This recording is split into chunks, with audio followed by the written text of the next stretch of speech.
Very good morning to all of you. My name is Putte. I'm an anesthesiologist and I work in Belgium. My main area of interest has always been POCUS, point of care, ultrasound.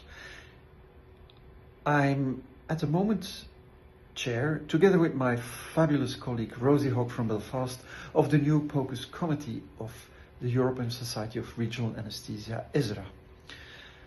POCUS means that we are sitting on the bed of the patient and that we are trying in a fast and simple way to answer a clinical question, usually in a binary way, yes or no.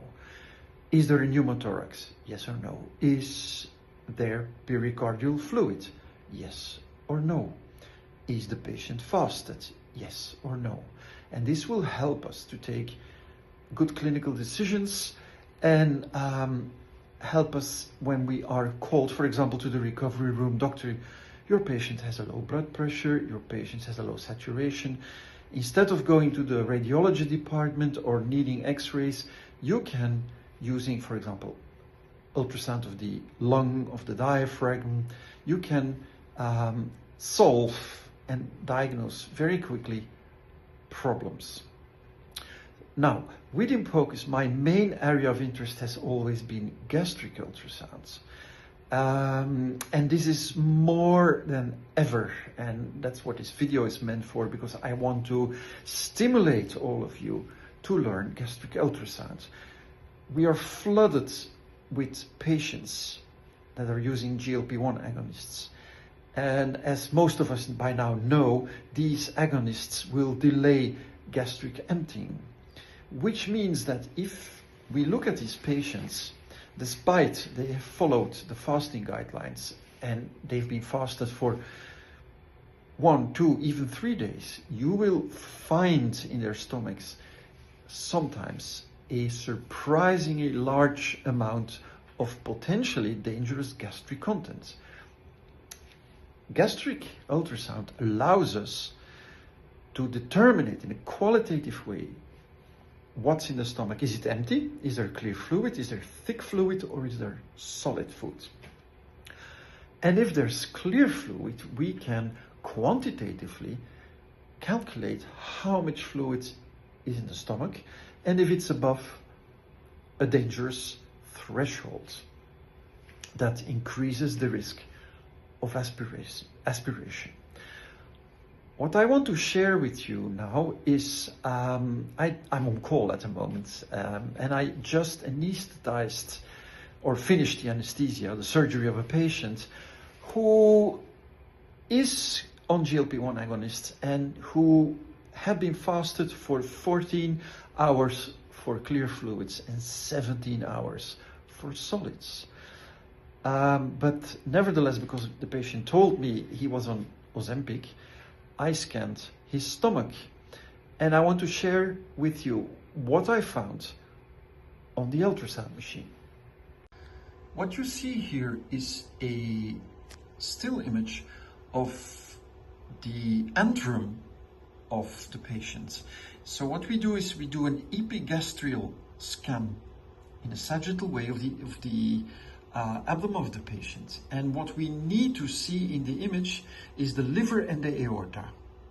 And this is what you see here. The L from liver, the A from aorta. You can also see the vertebra here.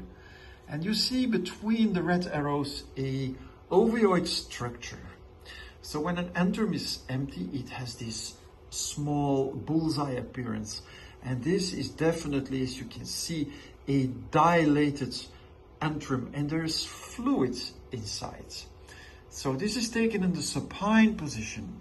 And if we look at the patient in the right lateral decubitus position, it's even more prominent. You see the liver, you can see the antrum here between the red dots, and it's filled with clear fluids, and I saw small flakes of solid food floating around in the fluid, which meant this patient was absolutely not fasted. And therefore, the entire airway management was changed to rapid sequence induction, and I was able to aspirate 150 mL from this guy's stomach. So in conclusion, what I wanted to share with you on World Anesthesia Day is that we have a tool that helps us to make good clinical decisions, that help us in the guidance of airway management of our patients in situations of clinical equipoise, when we are in doubt. This 50%, is he fasted, isn't he?